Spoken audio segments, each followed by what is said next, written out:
Paz do Senhor Jesus a todos. Meu nome é Edmilson. Quero fazer uma leitura no livro de Gênesis, capítulo de número 1, versículos 1 e 2, que diz assim: No princípio criou Deus os céus e a terra. A terra, porém, estava sem forma e vazia, e havia trevas sobre a face do abismo, e o Espírito de Deus pairava sobre as águas. A mensagem que eu quero deixar para vocês nesse dia de hoje é sobre essa teologia do criacionismo, ou seja, a insensatez do evolucionismo e suas implicações. Vivemos numa época que as pessoas desacreditam que foi o Senhor que criou os céus e a terra, que o Senhor criou todas as coisas. Então vamos falar um pouquinho baseado nesse livro de Gênesis, versículo 1 e 2, do capítulo de número 1. Estamos vendo um ressurgimento do ateísmo, a negação da existência de Deus, o que é uma insensatez. Isso é o que nos diz o Salmo de número 14, o versículo de número 1. As pessoas estão insensatas, as pessoas estão incrédulas. E desde o lançamento em 1859, conhecido de A Origem da Espécie, de Charles Darwin, a crença de que o universo apareceu sem um criador e sem um plano tem sido aceita por milhões, incluindo cristãos. É uma triste notícia para nós, Muitos teólogos liberais já se renderam ao evolucionismo e não acreditam mais que a criação é um fato histórico. Ou seja, quais são as implicações de negar a historicidade de Gênesis capítulo 1 e 2? Dentro disso, nós iremos ver nessa manhã 6 tópicos. O primeiro tópico é em relação às Escrituras. O que acontece se nós negarmos que foi o Senhor que criou a terra, que foi o Senhor que criou os céus e a terra? Dentro disso, em relação às Escrituras, é impossível crer na evolução e na Bíblia ao mesmo tempo. A Bíblia e a evolução contradizem uma a outra. Não dá para negar a historicidade de Gênesis 1 e 2 sem negar toda a Bíblia. É impossível ser um evolucionista e um cristão ao mesmo tempo, pois é impossível ser um cristão sem crer que a revelação de Deus fez de si mesmo em sua palavra e é confiável. A doutrina da criação, como um fato histórico, está presente em toda a Bíblia. E nós podemos observar isso no livro de Gênesis, capítulo de número 1, versículo de número 1, Salmos 33, 9, 104, 24, também achamos referência sobre a criação dos céus e da terra. Ou Isaías, o maior profeta messiânico, no livro de Isaías 40, 26, Mateus 19, 4, Atos 17, do 24 ao 26, Colossenses também 1,16 também fala sobre a criação dos céus e da terra e de tudo que nela há. Então é impossível negar ao relato de Gênesis ou afirmar que ele é metafórico sem desconstruir toda a revelação e estrutura, toda a revelação bíblica. Ou seja, todos nós que somos cristãos, é impossível nós crermos nas ciências e crermos que não foi Deus que criou os céus e a terra, que antes da formação do mundo, o Senhor ele já havia criado nós para louvor e honra do seu nome. Então, o primeiro passo nós vimos em relação às Escrituras. Em segundo passo, em relação a Deus. Se o universo surgiu por si mesmo, ou seja, ele foi criado do nada, se o universo surgiu por si mesmo, não há lugar para Deus. E se surgiu como resultado de um processo evolutivo de bilhões de anos, então o ateísmo está com a razão e a revelação que a palavra de Deus é digna de inteira confiança. E se o relato da criação é uma metáfora, então teremos que abandonar as Escrituras, porque elas não são mais dignas de serem aceitas como palavra inerrante, infalível e suficiente. Então o que Jesus disse, que as Escrituras não podem falhar, é um ledo enganoso. Ou seja, a Bíblia fala que Deus não é homem para que minta, e nem filho do homem para que se arrependa. Então, em relação a Deus, existem essas situações. Terceiro ponto, em relação a Jesus. Vamos ver o que fala em relação a Jesus. Se o relato da criação é ficção, e se a criação de Adão e Eva é uma metáfora, então Jesus estava enganado ao se referir a Adão e Eva como personagem histórico. E nós podemos observar que Jesus ele cita isso nos evangelhos, né? Inclusive no livro de Mateus, capítulo de número 19, do 3 ao 9, fala isso. Jesus ele cita esse criacionismo, ele cita a criação, né, de Adão, de Eva no Jardim de Éden. A gente pode observar isso aí no Jardim do Éden. E se Jesus estava enganado, então quer dizer que ele é limitado e passível de erro. E nós sabemos que Deus, tanto em Cristo como o Senhor, ele é onipotente, ele é onipresente, ele é onisciente, né? Ou seja, ele sabe de todas as coisas. Ele sabe de todas as coisas do começo ao fim, do princípio, né, do alfa. Jesus é o alfa e o ômega. Ele é o conhecedor de todas as coisas. E Cristo, ele não se equivoca, ele não erra. Então ele não é limitado, ele não é passível de erro e de falha. E se ele enganou, então não é perfeito. E se não é perfeito, então não pode ser Deus.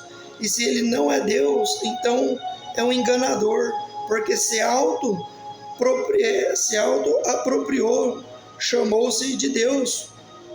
E autoapropriou, clamou a Deus. E se ele é um enganador, não pode ser salvador do mundo. E não podemos ser cristão verdadeiro negando a historicidade de Gênesis capítulo 1 e 2. É uma sandice pensar que podemos negar uma verdade essencial da fé cristã e ainda permanecermos cristãos. Uma pessoa pode até converter-se ao darwinismo, mas jamais poderá ser um darwinismo um cristão. É difícil você querer defender a ciência e defender Cristo. Como cristão, existem alguns pontos que nós seguimos e que nós cremos pela fé em Jesus Cristo. Também, além desses 3 pontos, em relação à salvação, o que nos ensina em relação à salvação? Se Adão e Eva eram figuras lendárias, ou seja, figuras imagináveis, que não existiram, foram obra da mente humana. Então, se Adão e Eva eram figuras lendárias e não existiram, então a queda também não existiu. Se não tem queda, não tem pecado. Se não tem pecado, foi em vão o que Cristo fez para nós na cruz do Calvário. Então o pecado original ele não existiu. Então Paulo estava errado quando disse que nós caímos em Adão e que por meio de Adão entrou o pecado no mundo. Nós achamos isso em Romanos 5,12. Por um homem entrou o pecado, a morte, mas por Cristo entrou a vida eterna, entrou a salvação. Então será que Cristo estava sendo mentiroso? Será que Paulo, o maior plantador de igreja, ele estava errado com essas observações? E se a queda não existiu, se a queda não existiu, então a redenção também é uma falácia. Se o primeiro Adão é a lenda, então o segundo Adão, no caso é Cristo, deve ser uma lenda também. A negação da doutrina da criação, conforme registrada em Gênesis, implica a desconstrução de todo o alicerce do cristianismo. Olha, né, a importância de nós crermos que Deus ele criou os céus e da terra, né? Os céus contemplam a glória de Deus e o firmamento anunciam as obras das suas mãos, né? E no 5 ponto, em relação também à dignidade da vida humana. Se a evolução é verdade, o homem é apenas uma de muitas espécies que evoluíram de ancestrais comuns. Se o homem não foi criado por Deus, então não somos nada mais do que o protoplasma à espera de nos tornarmos um adubo. E se o homem não foi criado à imagem e semelhança de Deus, ele é apenas mais um animal que evolui da ameba e provavelmente não é nem mesmo a forma de vida mais superior que irá eventualmente evoluir. Olha aí. E se o homem não foi criado por Deus, então de fato somos iguais aos macacos. E se Deus não nos criou a sua imagem e semelhança, Onde está a dignidade da vida humana? Onde está o seu valor? O Senhor nos fez imagem e semelhança dele, em justiça, em moral, em retidão. Não é aparência física, mas outras características mentais.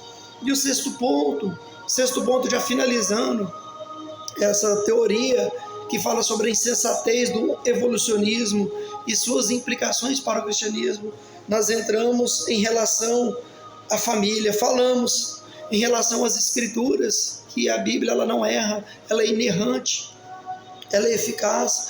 Nós falamos também do criacionismo em relação às escrituras, em relação ao próprio Deus, em relação ao Cristo, em relação à salvação, em relação à dignidade da vida humana. E por fim fala em relação à família. Olha que interessante, meus queridos. Se Deus não criou o homem e a mulher, então a família não tem origem divina. E se ela não tem uma origem divina, então o casamento não tem um propósito divino. Então podemos explicar a banalização da vida, a prática indiscriminada de aborto. Nós podemos apoiar então, várias outras coisas que fogem do princípio cristão, as pautas LGBT, o aborto, as drogas, o uso de droga, ou seja, viver uma vida dissoluta, uma vida que desagrada a Deus, uma vida de concupiscência, nós chamamos isso de hipergraça, porque Cristo levou todo o prescrito de dívida contra mim e contra a tua vida, e por causa disso nós podemos viver uma vida dissoluta, e não é assim. A Bíblia fala que sem santidade ninguém verá a Deus. Então, como cristão, nós temos valores a ser seguidos, nós temos um Deus que é santo, e sem santidade ninguém verá a Deus. E finalizando, então podemos explicar a banalização da vida, a prática indiscriminada de aborto, a multiplicação dos divórcios, ou seja, quantos cristãos estão casando 2, 3, 4 vezes, dando mau testemunho, e hoje o índice de divórcio no mundo, entre os cristãos, é maior do que o próprio ímpio. Olha o testemunho que nós estamos levando para o mundo, sendo que Jesus falou para nós sermos sal, para nós sermos luz no mundo. Infelizmente, muitos não estão dando um bom testemunho disso, queridos. A multiplicação dos divórcios, a falência da instituição do casamento. É porque se questiona hoje se o casamento é mesmo entre um homem e uma mulher. Se a família não tem uma origem divina, então ela não tem parâmetros, nem absolutos, nem um propósito.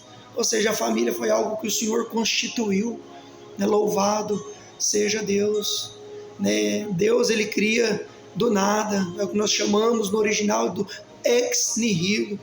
Nós não cremos na explosão de um Big Bang, não, nós cremos que o Senhor, ele é o Criador dos céus e da terra. Deus abençoa cada um de vocês, tenha um dia abençoado no nome daquele que era, que é e que há de vir, Cristo Jesus, o justo. Deus abençoa, paz do Senhor.